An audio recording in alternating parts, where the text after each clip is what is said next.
Bonjour tout le monde, je suis Jean-Claude Mbedefouda, je suis né au Cameroun.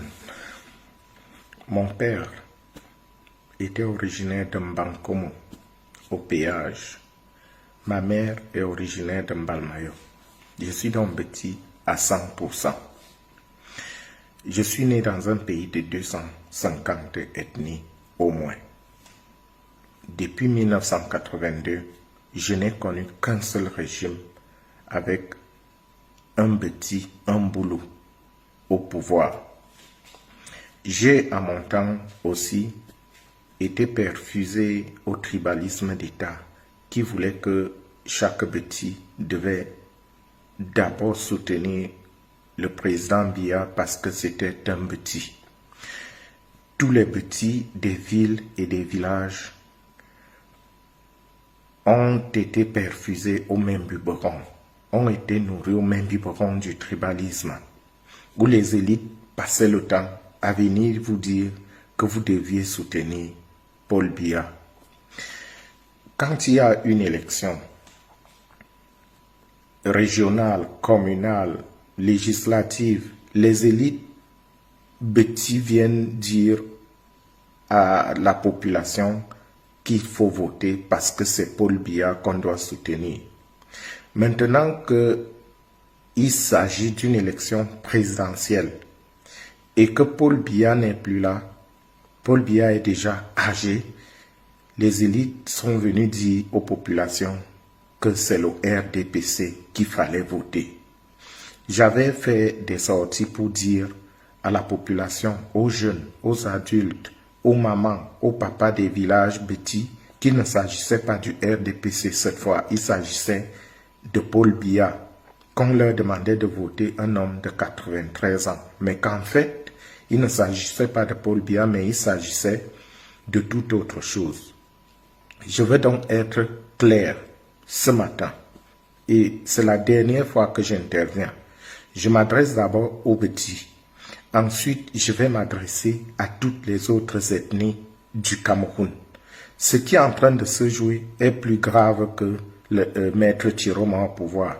Ce qui est en train de se jouer va au-delà des procès-verbaux. Ce qui est en train de se jouer est au-delà de l'ECAM. Ce qui est en train de se jouer au Cameroun actuellement, c'est l'avenir de tout le Cameroun. Parlant aux petits d'abord, nous avons reçu le pouvoir en 1982 sans en avoir fait la demande, sans élection, sans coup d'État, sans effusion de sang. Les personnes qui nous ont donné ce pouvoir après 20 ans de règne, c'étaient les musulmans du Nord, Cameroun. Dans un pays de 250 ethnies, Amadou Ahidjo, alors président de la République, avait estimé qu'il ne pouvait plus garder le pouvoir et il ne pouvait pas le passer à un des siens. Et donc, il fallait qu'il le passe à un autre Camerounais. Il n'était pas question que le petit qui prenait le pouvoir reste là pendant 50 ans. Mais Paul Biya a quand même fait 43 ans.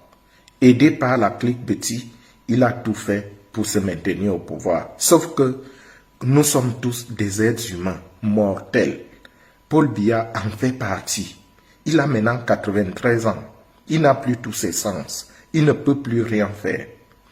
Mais les petits ont quand même décidé de ne pas remettre le pouvoir entre les mains d'un autre Camerounais. De quoi s'agit-il? Il s'agit simplement que Paul Biya n'est plus là. Il veut aller dans son village.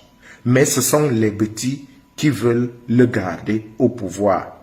Les élites petits, Baboke, Mbargamboa, Ngongo, Chantal Biya, Moutazé, Famandongo et tous les bandits qui les entourent, et ils se servent de certains pantins comme les Atanganji pour rester au pouvoir. Nous disons aux petits que d'abord c'est méchant. C'est méchant parce que pendant 43 ans, vous avez affamé votre peuple. Pendant 43 ans, vous avez aidé votre frère Biya à échouer. Aujourd'hui, vous voulez garder le pouvoir juste pour jouir. Tout l'argent que vous avez volé, c'est pour entretenir des concubines. C'est pour entretenir des jeunes qui vous ont qui sont vos esclaves sexuels comme les Bruno Bidjan, les Bia et les autres. Ce n'est pas ça le Cameroun que les pères fondateurs ont laissé. Si vous les petits, vous vouliez rester au pouvoir, il fallait avoir les couilles. Ok, étant donné que c'est vous qui gouvernez maintenant à travers les hautes instructions et que le président est âgé, vous avez tous les leviers du pouvoir, il fallait vous présenter aux élections. Qu'est-ce qui vous a empêché de prendre l'appareil du RDPC et de vous faire investir? Parce que s'il y avait quelqu'un de l'appareil qui se présentait dans un autre candidat, on parlerait d'une autre élection aujourd'hui. Il ne fallait pas utiliser le vieux Paul Biya qui est déjà parti pour gouverner à travers lui et continuer de voler et de piller le Cameroun à travers Paul Biya. C'est ce que je vous conteste. Vous êtes des lâches. Et vous êtes des lâches et vous êtes que des jouisseurs. Il fallait que les petits, si vous vouliez gouverner le Cameroun après Biya, il fallait vous arranger à aller aux élections. Il fallait aller aux élections. Personne ne vous a interdit d'aller aux élections. On peut aller aux élections, tous les autres dans les autres pays, les Macky Sall avaient démissionné du parti au pouvoir pour aller aux élections. Maintenant, vous mettez la bouille sur Tchiroma. Est-ce que Tchiroma était du parti au pouvoir? Ce que vous oubliez, c'est que Tchiroma n'est pas du RDPC. Vous mettez la bouille sur Tchiroma qui a démissionné du gouvernement. Mais il n'a jamais été du parti au pouvoir. Il a signé une alliance. Donc, ce que je suis en train de dire, c'est que vous les petits, vous êtes d'abord des lâches. Vous les élites petits là, vous êtes des lâches et vous êtes des criminels. Nous ne vous soutenons pas.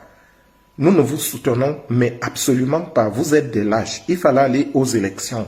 Il fallait prendre le courage d'aller vous soumettre au suffrage des Camerounais. Mais ce que vous voulez faire, c'est que vous voulez prendre le pouvoir à travers Biya. Et puis, l'assassiner ou l'enlever ou le chasser et modifier tous les textes pour qu'on reparte avec vous au cours des 50 prochaines années. C'est malsain, c'est malhonnête, c'est criminel. Parce que si au moins vous aviez aidé Biya à travailler, on le verrait dans vos propres villages. Yaoundé est une poubelle à ciel ouvert. Mbalmayo, Monatele, Bafia, Bertois, Batouri, partout, à Konolinga, partout où vous êtes aujourd'hui, vous avez le réflexe de dire que le RDPC a gagné ou bien que le Biya a gagné simplement parce que vous êtes petit, vous vivez dans une misère. Moi, je suis ici, vous allez m'insulter, je vis en Europe, je fais le tour du monde, je fais partout. Mes enfants ne sont pas au Cameroun, ma famille n'est pas au Cameroun. Qu'est-ce que vous croyez? Moi, je peux vivre ici, je me tais, mais je ne vais pas me taire parce que je n'ai pas appris à me taire quand la majorité souffre. Quant à vous, je m'adresse à vous, les autres populations du Cameroun. Ce qui est en train de se jouer là vous concerne aussi. Paul Biya n'est plus là. Et même s'il était encore là, ce qui est en train de se passer aujourd'hui, 43 ans au pouvoir, c'est trop. Mais il se trouve que ce n'est même plus Paul Biya qui est candidat à cette élection. C'est une armée de brigands malfrats, malhonnêtes petits, accompagnés par quelques brigands des autres ethnies, qui, pour garder leurs intérêts, sont en train d'utiliser Paul Biya pour cette élection. Si vous vous laissez faire, toutes les autres ethnies du Cameroun là, les petits vont garder encore le pouvoir pendant 45 ans ou 50 ans. Ce qui est en train de se jouer là, je vous appelle à vous lever. Vous, toutes les ethnies du Cameroun, levez-vous contre ces bandits petits là. J'en suis un. Levez-vous contre ces bandits petits là. Levez-vous. Tout le Cameroun doit se lever. Vous devez dire non à Ngongo, non à Mbardambois, non à Babouké, non à Chantal Biya, non à Famandongo, non à Motazé, non à Etundingwa, non à Tanganji, qui est leur pantin, parce qu'il a peur d'aller en prison. Donc ce que je vous dis, c'est veuillez vous lever. Si vous ne vous levez pas, c'est la dernière fois que je parle de vos choses d'ailleurs. Si vous ne vous levez pas, les petits là, s'ils réussissent ce qu'ils sont en train de faire, ils sont à deux pas. Un, le premier pas, c'est que le Conseil constitutionnel valide l'élection en leur faveur. Deux, que Biya ait la force d'aller prêter serment. Dès que Biya aura prêté serment, il va aller au village et eux, ils vont faire passer tous leurs textes. Ngongo va devenir vice-président et Atanganji va devenir premier ministre. Et dès que Ngongo devient vice-président, Biya meurt, Ngongo va devenir président de la République d'après les nouveaux textes qu'ils sont en train de préparer. Et si Ngongo, qui a moins de 60 ans, devient président de la République maintenant, chers amis, préparez-vous. Vous êtes partis pour 50 autres années de misère sous la dictature des jouisseurs petits. C'est pour ça que je vous dis, vous tous, musulmans du Nord, Munda et tout, Douala, Sawa, anglophones et tout ça, tout ce que vous voulez, les Bakweri et tout ça, les Bamileke, les gens de Bunatou femmes chez moi et partout, je vous dis, levez-vous. Levez-vous contre ces criminels-là. Il s'agit de ça. Ce sont des criminels. Si vous ne vous levez pas, vous êtes parti pour 50 ans encore avec les petits au pouvoir. Et tant pis pour vous. Ne dites pas après que vous ne saviez pas. Voilà, j'ai fait ma part. Après, si vous laissez passer cette histoire après ces élections, je ne vais plus me mêler de vos affaires parce que je saurai que vous êtes d'accord avec ce qui se passe. Que Dieu bénisse le Cameroun. Bonjour.